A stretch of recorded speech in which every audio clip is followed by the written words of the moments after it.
नमस्कार।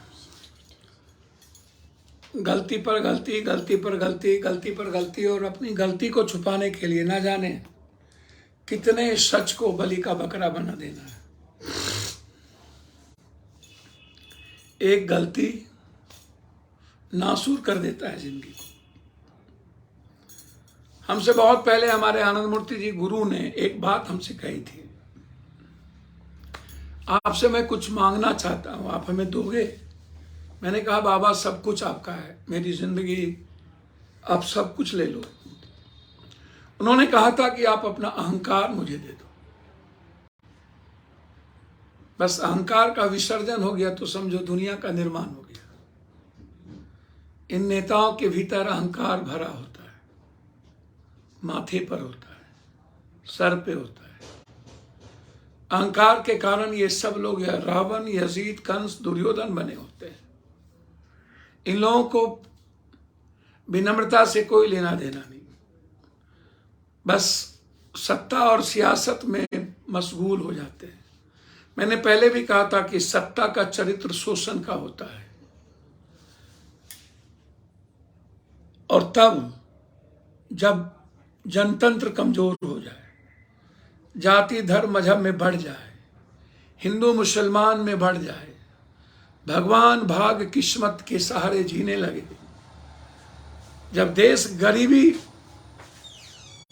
का दंश झेलने लगे, बेरोजगारी का दंश झेलने लगे, अशिक्षा का दंश झेलने लगे, हम इकोनॉमिकल आर्थिक आजादी के अलावे सिर्फ सत्ता की आजादी के अलावे दूसरी बात ना करें, कानून, लोकतंत्र और संविधान, माफिया, दलाल, नेता, पदाधिकारी इनके गुलाम हो जाए, पूंजीपतियों के गुलाम हो जाए,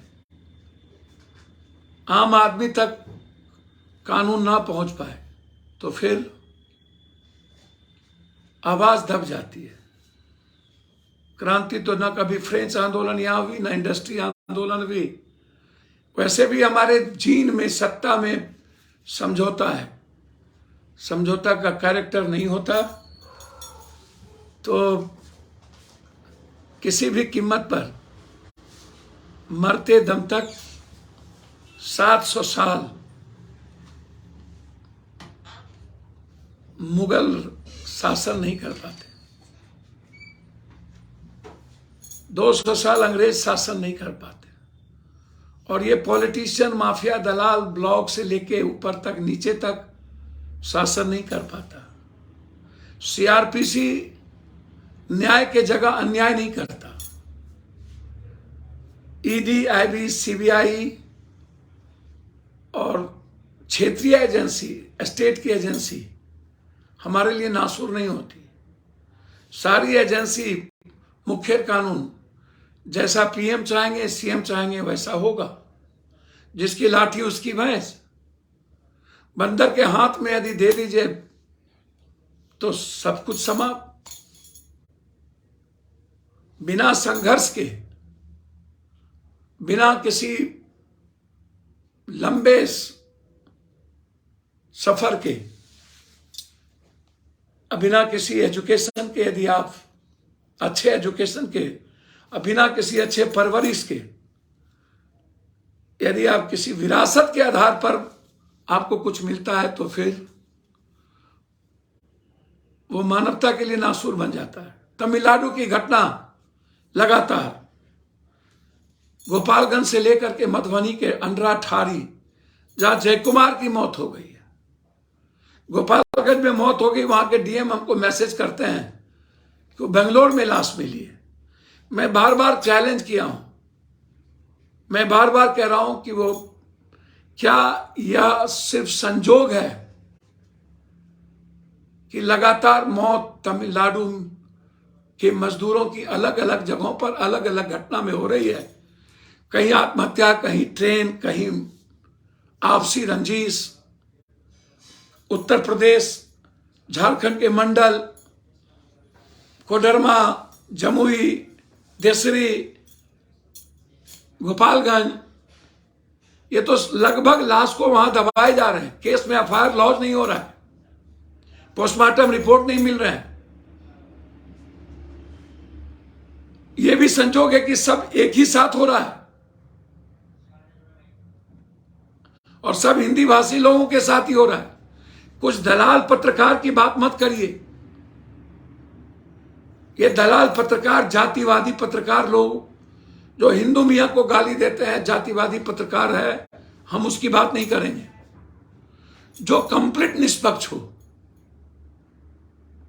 जो किसी भगवान धर्म को गाली ना देता हो, अपनी बात कहने का सबको राइट है, अपनी जाति का बात कहने का भी राइट है, दलित का बात कहने का राइट है, किसी जात के बात कहने का भी राइट है, लेकिन किसी जाति को किसी कारण से गरियाने का राइट नहीं है। किसी मुसलमान हिंदू को गरियाने का राइट नहीं है। और ऐसे लोग सही नहीं होते जो कोई कुरान शरीफ, कोई रामायण पर टारगेट करे, कोई मुसलमान, कोई हिंदू, कोई भूमिहार, कोई जादव पर टारगेट करे। किसी एक शोषण के कारण दूसरे शोषण को नहीं किया जा सकता। इसीलिए जो लगातार घटना घटित हो रही है और उसके बाद जो डिप्टी सीएम साहब लगातार आपका हंटर, आपके अनिल सहनी जी एक्स राज्यसभा एमपी ने लिखा है उस घटना के बारे में, नीतीश जी ने लिखा है, अमर उजाला ने लिखा, सबसे पहले नवभारत ने लिखा, कई लोगों ने लिखा। मैं मानता हूं जौड़ी नहीं है कि आज जो अच्छा है कल अच्छे खराब नहीं थे, जो कल अच्छे थे आज खराब नहीं हो सकता। लेकिन बीजेपी और आप में तेजस्वी जी फर्क क्या है? यदि महाराष्ट्र में और किसी कार्टूनिस्ट को अरेस्ट करता है, किसी पत्रकार के स्वतंत्र विचारों को, और आप भी केस करते हैं पत्रकारों पर, तो फिर फायदा क्या है? आप ये बताएं ना, क्या ये सही है? क्या अपनी गलतियों को छुपाने के लिए आप टारगेट करेंगे और वो भी जाति आधार पर पत्रकार को टारगेट करेंगे?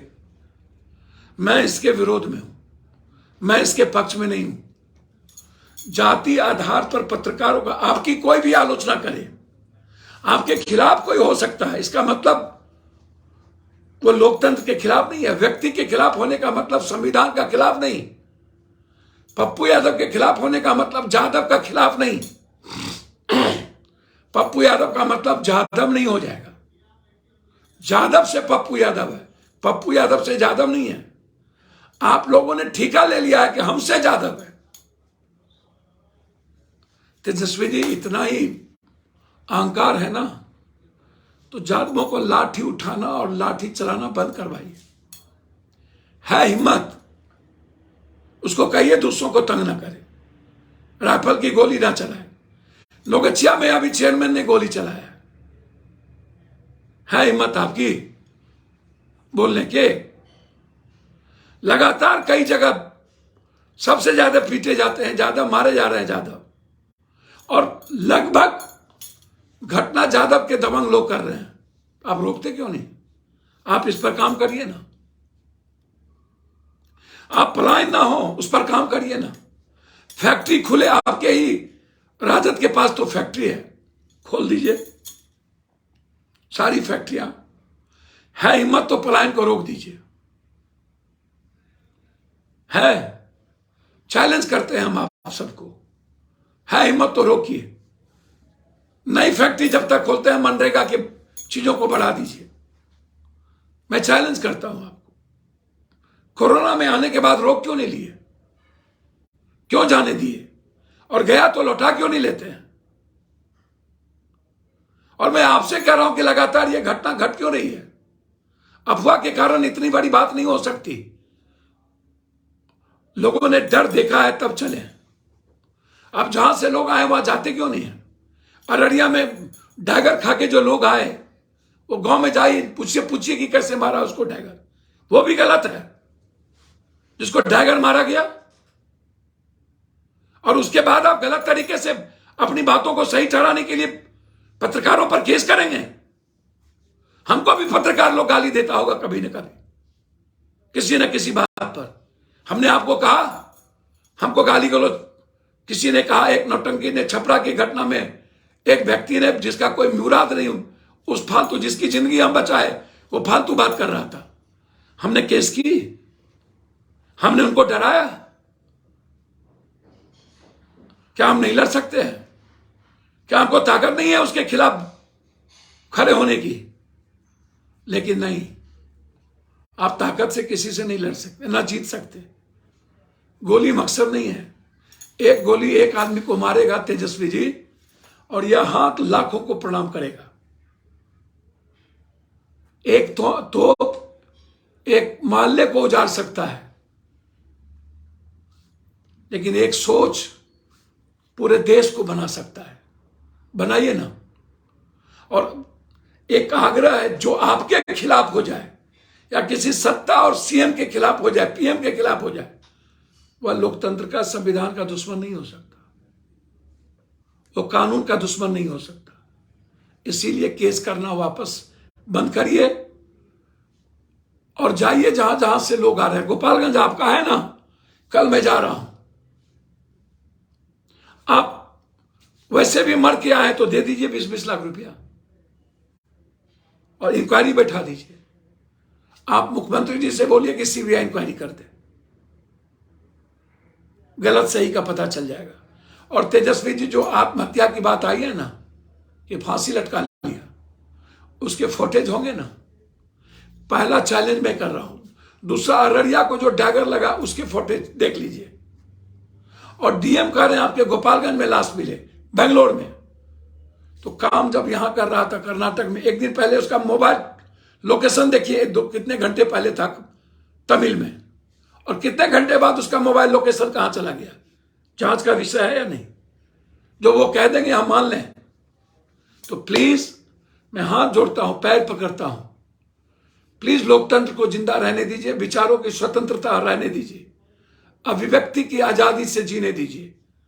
सारे जाति, धर्म, मजहब को अपने अपने धर्म पर जीने का राइट है, अपने अपने मजहब पर चलने का राइट है, अपने अपने ढंग से खाने, कपड़े पहनने की आजादी होनी चाहिए, और अपनी तहजीब से, संस्कार से, संस्कृति से जीने की आजादी मिलनी चाहिए।